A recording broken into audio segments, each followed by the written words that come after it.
ముందుగా రాగి దోశ చేసుకోవడానికి 100 గ్రాముల రాగులను తీసుకోవాలి. 100 గ్రాముల రాగులకి 20 గ్రాముల ఉద్దిపప్పు సరిపోతుంది. ఉద్దిపప్పు అంటే మినపప్పు అండి.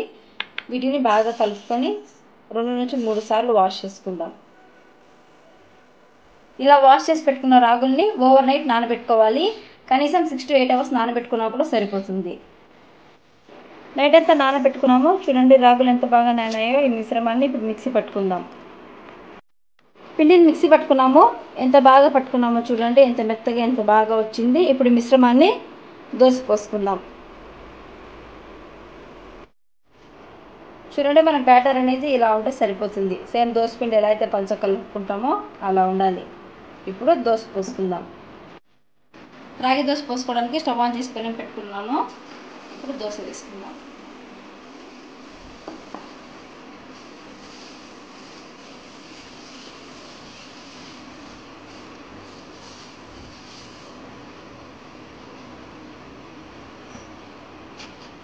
ఈ దోశపైకి కొంచెం ఆయిల్ వేసుకుందాం.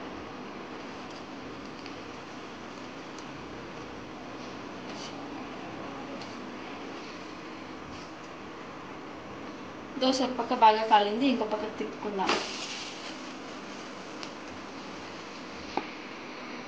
దోశ రెండు పక్కల బాగా కాలిందండి. ప్లేట్లోకి సర్వ్ చేసుకుందాం. దోశని పల్లి చట్నీతో సర్వ్ చేసుకుంటే సరిపోతుంది. బార్లీ వెజ్ పులావ్ ఎలా చేయాలో ఇప్పుడు చూద్దాము. బార్లీ వెజ్ పులావ్ చేసుకోవడానికి ముందుగా బార్లీ గింజలు తీసుకొని 2 నుంచి 3 గంటలు బాగా నానబెట్టుకోవాలి. నేను 3 గంటలు నానబెట్టుకున్నాను. ఇప్పుడు వీటిని ప్రెషర్ కుక్కర్లోకి యాడ్ చేసుకుందాం. ప్రెషర్ కుక్కర్ తీసుకొని మనం నానబెట్టుకున్న బార్లీ గింజల్ని అలాగే వాటర్తో పాటు వేసేస్తున్నాను. ఒక విజిల్ వచ్చేంత వరకు బాయిల్ చేసుకుంటే సరిపోతుంది. ఎక్కువ బాయిల్ చేసుకోవద్దండి. ఈ వాటర్ అనేది బార్లీ గింజలు బాయిల్ అవ్వడానికి సరిపోతాయి. నేను ఎక్స్ట్రా వాటర్ ఏమి యాడ్ చేయట్లేదు. ఇందులోకి కొంచెం సాల్ట్ యాడ్ చేసుకుందాం. ఇప్పుడు మూత పెట్టేసి 1 విజిల్ పెట్టేంత వరకు కుక్ చేసుకుందాము. 1 విజిల్ వచ్చింది. బార్లీ బాగా ఉడికిపోయిందండి. మూత ఓపెన్ చేసి చూపిస్తున్నాను. చూడండి ఎంత బాగా ఉడికిపోయిందో. కొంచెం వాటర్ రాకుండా ఇలా గరిటెతోటి ఒక కప్లోకి సర్వ్ చేసుకుందాము.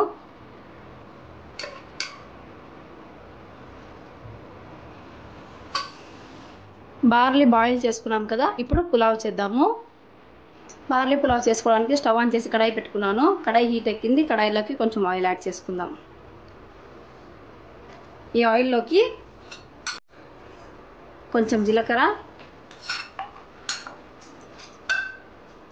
కొంచెం ఆవాలు యాడ్ చేసుకుందాం. ఆవాలు జీలకర్ర చిరుపటలాడాయి కదా, ఇప్పుడు హాఫ్ ఆనియన్ అలాగే 2 పచ్చిమిరపకాయలు కట్ చేసి పెట్టుకున్నవి యాడ్ చేసేసుకుందాం.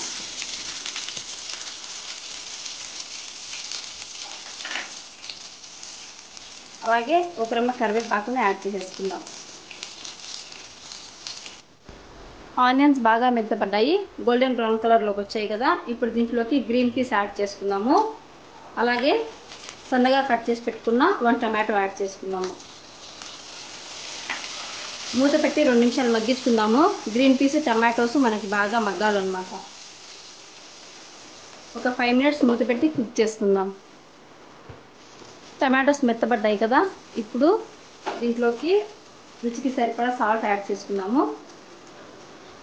చిటికెడు పసుపు, అలాగే ఒక హాఫ్ స్పూన్, చిన్న స్పూన్తో ఒక హాఫ్ స్పూన్ కారం యాడ్ చేసుకుందాం. పచ్చివాసన రాకుండా ఈ మసాలాస్ని బాగా వేయించుకుందాము. వెజ్జెస్ అన్నీ బాగా కుక్ అయ్యాయి. మసాలా కూడా బాగా కుక్ అయింది. దీంట్లోకి మనం ముందుగా ఉడకపెట్టి పెట్టుకున్న బార్లీని యాడ్ చేసుకుందాం.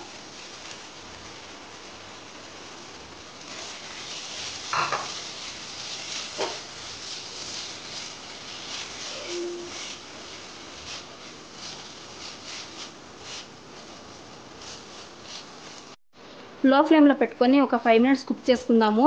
మనకి ఫ్లేవర్ అంతా బార్లీకి బాగా పడుతుంది. స్టవ్ లో ఫ్లేమ్లో పెట్టుకొని బాగా కలుపుకుంటూ కుక్ చేసుకోండి.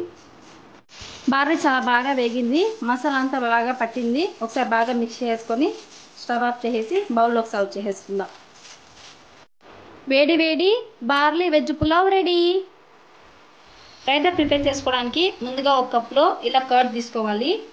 ఈ కర్డ్లోకి సన్నగా తరిగి పెట్టుకున్న ఆనియన్స్, అలాగే సన్నగా తరిగి పెట్టుకున్న టమాటోస్, సన్నగా చాప్ చేసి పెట్టుకున్న కీరా, అలాగే సన్నగా తరిగి పెట్టుకున్న క్యారెట్ యాడ్ చేసుకుందాము.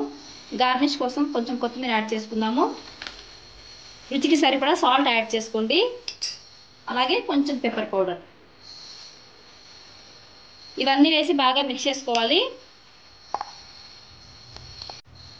చూడండి, రైతా రెడీ. ఇప్పుడు వెజ్ బార్లీ సూప్ ఎలా చేయాలో చూద్దాం. ముందుగా బార్లీ సూప్ చేసుకోవడానికి ఎర్రపప్పును అలాగే బార్లీ గింజల్ని ఇలా నానబెట్టేసుకోవాలి.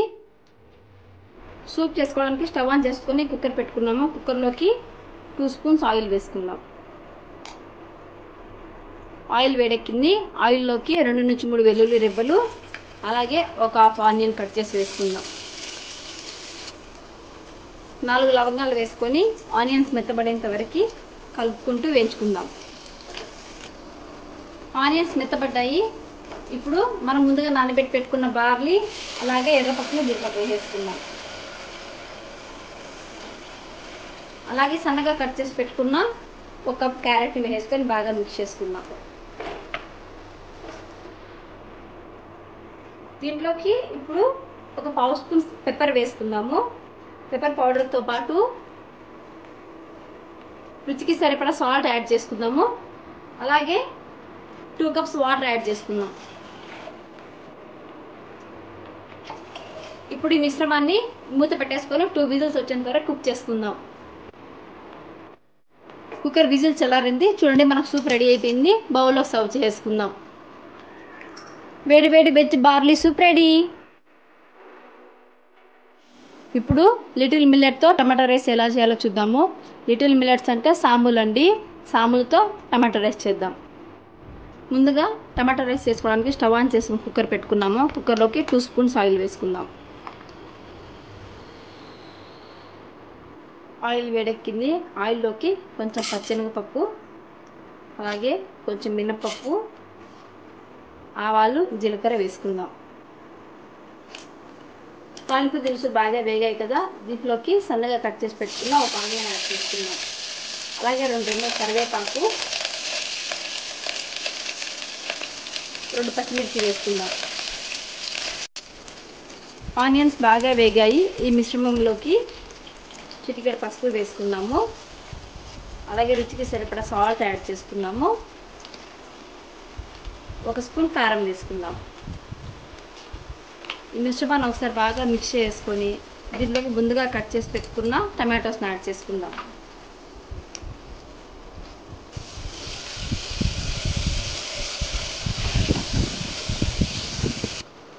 టమాటోస్ బాగా వేగాయి కదా, దీంట్లోకి ముందుగా నానబెట్టుకున్న లిటిల్ మిల్లెట్స్ అలాగే వాటర్ని యాడ్ చేసుకుందాం. 1 గ్లాస్ లిటిల్ మిల్లెట్స్కి 2 గ్లాస్ వాటర్ యాడ్ చేసుకున్నాను. ఈ మిశ్రమాన్ని ఒక 2 నిమిషాలు బాగా కలుపుకుందాం.